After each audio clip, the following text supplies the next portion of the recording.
बिस्मिल्लाहिर्रहमानिर्रहीम, अस्सलाम वालेकुम। मैं सैयद इमरान शफकत आपकी खिदमत में हाजिर हूँ। तीन बंदे इस वक्त बहुत से लोगों को बहुत ज़्यादा दुख रहे हैं। एक हैं जनरल आसिम मुनीर साहब, दूसरे हैं जनरल नदीम अंजुम साहब और तीसरे हैं Faisal Naseer Dirty Harry. Dirty Harry चूँकि ज़रा प्रोफाइल में तीसरे दर्जे के अफसर हैं, इसलिए उनको ज़्यादा निशाना बनाया गया है।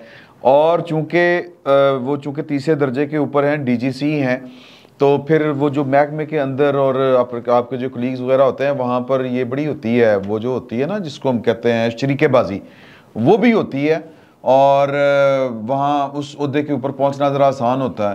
पहले तो आप ये है ना कि जी कि जब जूँ आप ऊपर जाते जाते हैं वो ओहदा बढ़े की ख्वाहिश होती जाती है, या यूँ कह लें कि आर्मी चीफ सर कितने जर्नलों में से एक ने लगना है, लेकिन उसके लिए ज़रूरी है लेफ्टिनेंट जनरल होना। DGC के लिए तो सर मेजर जनरल काफ़ी है, और मेजर जनरल्स जो हैं वो ज़्यादा होते हैं। तो इस वक्त मज़े की कंपेन चल रही है, और इस तरह की कंपेन चल रही है कि तीनों अफसरों को एक ही लाइन में खड़ा होकर जनाब तीर अंदाजी उनके ऊपर हो रही है। तीर अंदाजी को कुछ और भी कहते हैं, लेकिन बहरहाल वो जनाब तीर अंदाजी हो रही है। और फ्रंट के ऊपर है डर्टी हैरी। डर्टी हैरी की बहुत तकलीफ़ है, और वो जिनको तकलीफ़ है, एक तो वो उसको क्या पता नहीं कहते हैं, इंटेलिजेंस कोर कहते हैं, वहाँ से वो आए हैं। और ये उनके महकमाना बातें हैं, ये मैं उस पर क्या तबसरा करूँ, वो ज़रा टसल थोड़ी सी और ज़्यादा हो जाती है। जिस तरह आसिम मुनीर साहब के बारे में भी एक कोर्स था, ये जी शॉर्ट कोर्स वाले हैं, ये लॉन्ग कोर्स वाले नहीं है। शॉर्ट कोर्स वाले को आर्मी चीफ नहीं लगना चाहिए, एक कंपेन ये भी चली थी। इसी तरह ये DGC के ओहदे के ऊपर गालिबन शायद ये पहले हैं, जो होती है ना वो क्या उसको कहते हैं, अभी मैंने नाम लिया था, intelligence core, military intelligence core, ये उसके हैं, सारी सर्विस इनकी वहीं से है। और वो बेचारे जो हैं वो होते तो जनाब वो असल जसूस जो होते हैं वो होते हैं, जो इसी कोर में जिनकी सारी सर्विस होती है, लेकिन उनको इन उहदों तक पहुंचना नसीब नहीं होता, क्योंकि बड़े लोग बाहरों आके उत्ते आ जाते हैं। DGI DGC मतलब इस तरह के जो होते हैं मेजर जनरल्स बाहर से आ जाते हैं। ये बड़े कम होते हैं जो इस कोर से, इंटेलिजेंस कोर से जो होते हैं वो इस ओहदे तक पहुँचते हैं। बहरहाल अब ये सवाल पैदा होता है कि कौन कौन क्या क्या कर रहा है। बड़ी मज़े की जो कंपेन चल रही है वो ये चल रही है कि जी देखें, जो DGISI हैं उनकी 2 शादियां हैं, एक लाहौर में है, एक इस्लामाबाद में है, और फिर वो अब कोई दफ्तर में भी नहीं आते, पिंडी में ही वो कैंप ऑफिस है, वहीं पर बैठ के लगे हुए हैं। और जनाब मामला क्या है कि DGC ने उनको कहा हुआ है, अब तरीका क्या है कि DGC के खिलाफ बात करनी है, बाकी उन्होंने नाली लपेट ले जाना। तो DGC ने उनको कहा हुआ है कि जी कि आप भाएं तुसी टेंशन ना लो, मैं भाई बैठा है थे, मैं सर सारे काम देख रहा हूँ, चक्कर ही कोई नहीं हैगा। और जनाब DGISI का जो त्यारा है वो लाहौर और इस्लामाबाद के दरमियान जो है वो बस फेरे लगा रहा होता है। एक स्किन स्पेशलिस्ट को भी जनाब स्पेन से बुलाया गया, फ्रांस से बुलाया गया। ये वो इस तरह की जो झूठी सच्ची कहानियाँ ये चलाई जा रही हैं, और वो कह रहे हैं कि उनका फोकस जो है वो पाकिस्तान का इदारा, पाकिस्तान की सलामती, DGI की बड़ी जिम्मेदारियाँ होती हैं, वो सारी की सारी तो जो उनके ऊपर से हटी हुई है। और उनको हलाशेरी कौन दे रहा है, वो दे रहा है DGC। वो कह रहा है आप टेंशन ना लें, आप अपने ये जो काम है, जो मैरिटल लाइफ और एक्स्ट्रा मैरिटल लाइफ है, जो कुछ ये वो, और फिर बड़े गलीज़ भरा प्रोपेगेंडा। और ये हर जिस तरह नवाज शरीफ साहब और इमरान खान में जो किरदार का बड़ा फ़र्क है, जरदारी साहब में और इमरान खान में किरदार का बड़ा फ़र्क है।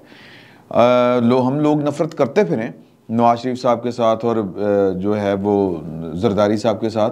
नवाज शरीफ साहब की जो मतलब कह लें कि 2007 में वो जो है वो अकेलेपन का शिकार है, लेकिन आपने उनकी कोई बात इस तरह की नहीं सुनी है जिस तरह इमरान खान साहब की ऑडियोज़ वीडियोज़ आ गई हैं। लेकिन वीडियोज़ तो नहीं आई, लेकिन है ने, ठीक है, इसीलिए डर्टी हैरी बहुत भैड़ा लगता है।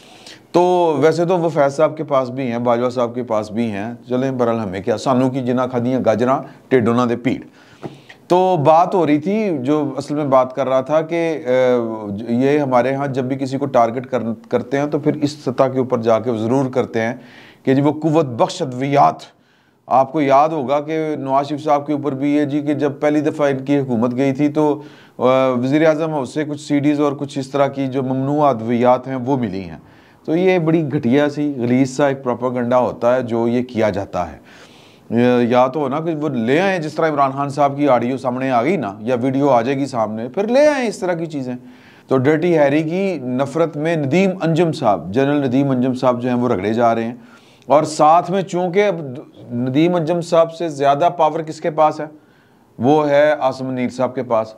उथे वो बड़े मासूम ने, उन्होंने नहीं पता। देखें, वो डर्टी हैरी ने नवाज शरीफ के साथ वो डायरेक्ट है, डर्टी हैरी जो है वो जरदारी साहब के साथ डायरेक्ट है। डर्टी हैरी के 3 जो हैं अपने सेक्टर कमांडर्स जो उसने लगाए हुए हैं, वैसे वो डर्टी हैरी नहीं लगाए हुए, लेकिन चलें बहरहाल वो जनाब लाहौर वाले या पंजाब वाले राशिद नसीर साहब, वो उनके यस बुक गुड है, जो कहते हैं वो होता है, ओके, बड़ी गल है।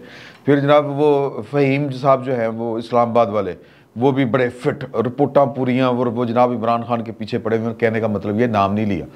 फिर जनाब सिंध के जो है वो ब्रिगेडियर जाज, ओए होए होए, वो उन्होंने तो सफाया कर दिया है। और जनाब वो अली जैदी साहब, उनके हरकत पाँव पड़े रहते हैं, PTI का सफाया फेर दिया है।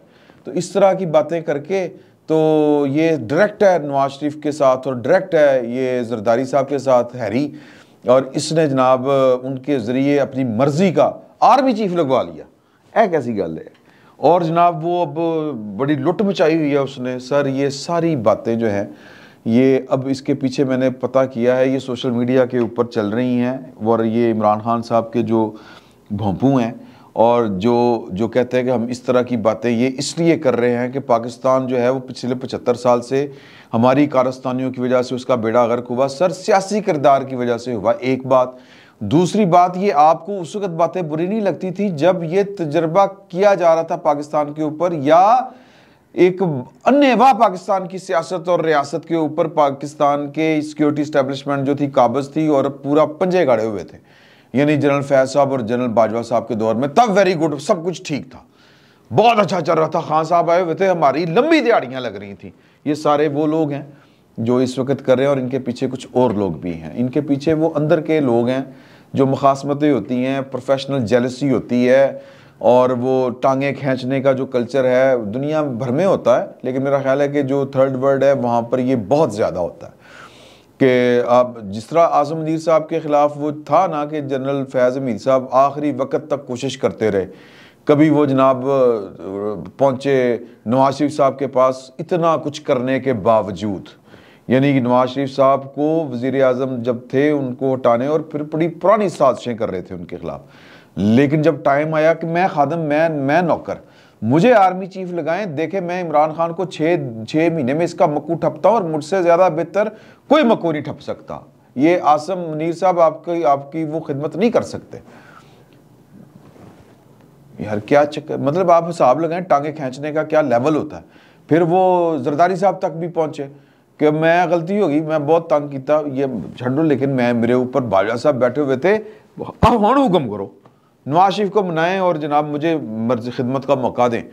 तो टांगे खींचने का थर्ड वर्ल्ड में बड़ा रवाज है, और मुझे ये लगता है, मेरी इतला भी है कि आसिम मुनीर साहब की जिस तरह टांगे खींची गई थी, लेकिन अल्लाह ताला की करनी है, अल्लाह ताला जिसको दे भाई, हम अब इसके ऊपर सड़ा ही जा सकता है। जिस तरह इमरान खान साहब पछता भी रहे हैं, सड़ भी रहे हैं कि मैं थोड़ा जा वेट कर लेंदा, इतनी तती तती खाने की क्या ज़रूरत थी। मेरे पास वो लेके आए थे फाइल के जनाब ये देखें अपनी बेगम की चोरियों के ऊपर नज़र डाले, तो मैं कहता हूँ कि general Asim very good job. तो मैं जनाब वो थोड़ा बहुत दिखाने के लिए कार्रवाइयाँ करता है, या किसी मैनेज हुआ और तरीके से करता ना। संडे को दरवाज़ा खुलवा के दफ्तर का छुट्टी वाले दिन फारग करवाया उसको, क्यों करवाया? खान साहब आजकल वैसे भी उनके ऊपर दौर चढ़ा हुआ है, वो अपने मुंह के ऊपर चपेड़े मारे आप ही कि ऐ की कीता मैं। वो एक हिस्टेरिया टाइप बीमारी होती है ना, बंदा शायद पता नहीं कौन सी बीमारी होती है, जिसमें बंदा जो है वो पछतावे का शिकार हो जाता है, और फिर वो पछतावे में कभी दांतों से काटता अपने हाथ, कभी मुंह से चपेड़ा मारता। खान साहब का ये वाला हाल हुआ पड़ा है। ये जो सदर साहब के साथ मुलाकात, तो ये उसकी स्टोरियाँ बाहर आ रही हैं, वो सुन लें कि क्या क्या स्टोरियाँ बाहर आ रही हैं। तो कहने का मतलब ये है कि जो मेजर जनरल हैं फैसल नसीर साहब, ये उनके जो चाहने वाले, उनके टांगे खींचने वाले हैं, ये वो वाला जनाब फीडिंग करवा रहे हैं एक। और ये वही लोग हैं जो इमरान खान साहब के गीत गाते हैं और जिनको रात को नींद नहीं आती और उठ उठ के रोना शुरू कर देते हैं कि खान साहब आप कहाँ चले गए, खान साहब या की हो गया।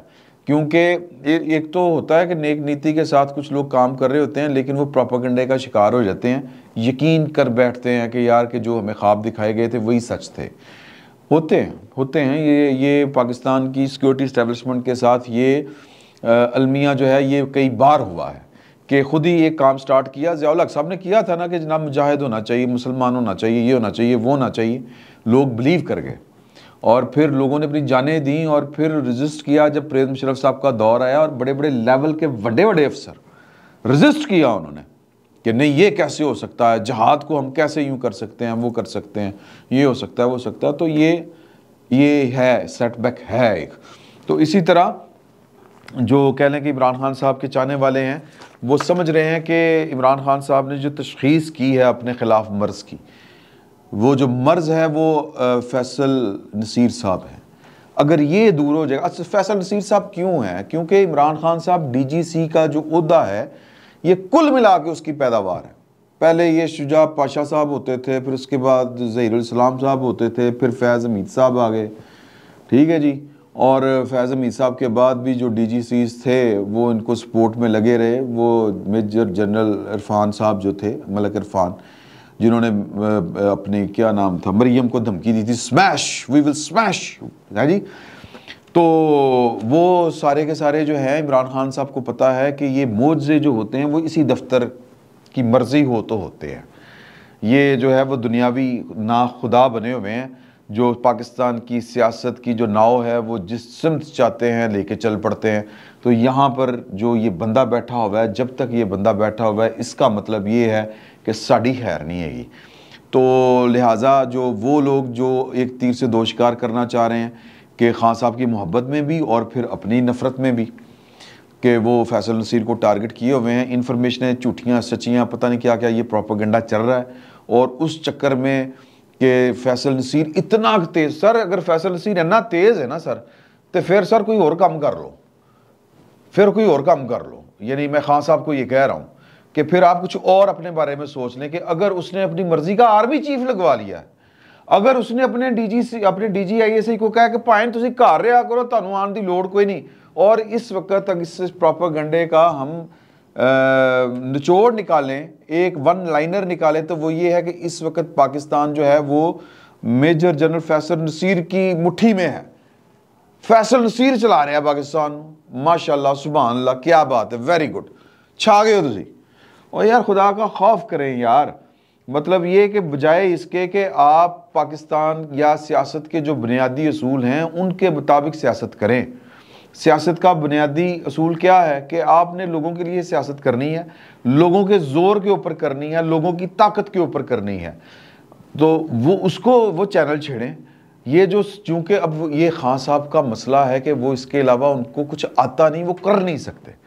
वो मैं जिस तरह मैंने पहले कहा कि उनको पता है कि DGC क्या होता है।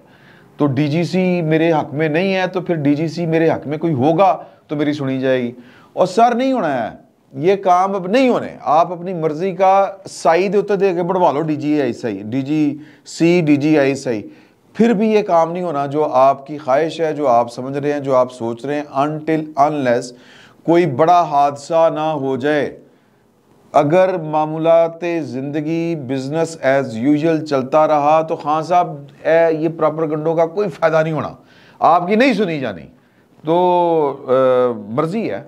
मैं सिर्फ इतना कहूँगा कि जिस रास्ते के ऊपर आप चल रहे हैं, आप लोगों के प्रोफेशन ये नहीं कह लें कि पर्सनल जो है वो इश्यूज़ को लेके डिस्कस कर रहे हैं। मतलब बात तो जो है जो पर्सनल लाइफ है, सरकारी मुलाजम की पर्सनल लाइफ की मैं बात कर रहा हूँ। मैं किसी पॉलिटिकल लीडर की पर्सनल लाइफ की बात नहीं कर रहा। ये फ़र्क है। लीडर की पर्सनल लाइफ कोई पर्सनल लाइफ नहीं होती। सरकारी मुलाजम जो है उसकी एक पर्सनल लाइफ भी होती है और फिर उसके मामलात और तरह के होते हैं। अब आप उनको बेस बना के उनके ऊपर गंद उछालेंगे तो बिस्मिल्लाह खान साहब, फिर आप देखेंगे आपके खिलाफ क्या क्या है। आप अपना मीडिया सेल और जो अंदर में बैठे हुए, जो बड़े फ़ख्र के साथ आप कहते हैं कि मेरे बंदे अंदर बैठे हुए हैं, मेरे लोग अंदर बैठे हुए हैं जो मुझे इन्फॉर्मेशन देते हैं कि खान साहब कतल दा मनसूबा तैयार हो गया, टाडा फैसल नसीर ने तैयार कर लिया। अगर आप उनके सर के ऊपर बैठ के यूं खेलेंगे तो सर फिर आप याद रखें बात के वीडियोस उन्होंने कोल भी बढ़िया, अभी तो ऑडियो आई है, वीडियोस भी बहुत ने, और आपसे बेहतर कोई नहीं जानता कि आपके खिलाफ क्या क्या कुछ है। तो ठीक है, फिर भजदे अनुमान एक हो, तो वो बर्दाश्त करेंगे फिर आप। तो फिल वक़्त फैसल नसीर साहब जो हैं वो उनका निशाना लेके तीर जो है वो जनरल आसिफ मुनीर को भी मारे जा रहे हैं और नदीम अंजम साहब को भी मारे जा रहे हैं। देखो की बनता फिल वक्त इतना ही। बहुत बहुत शुक्रिया।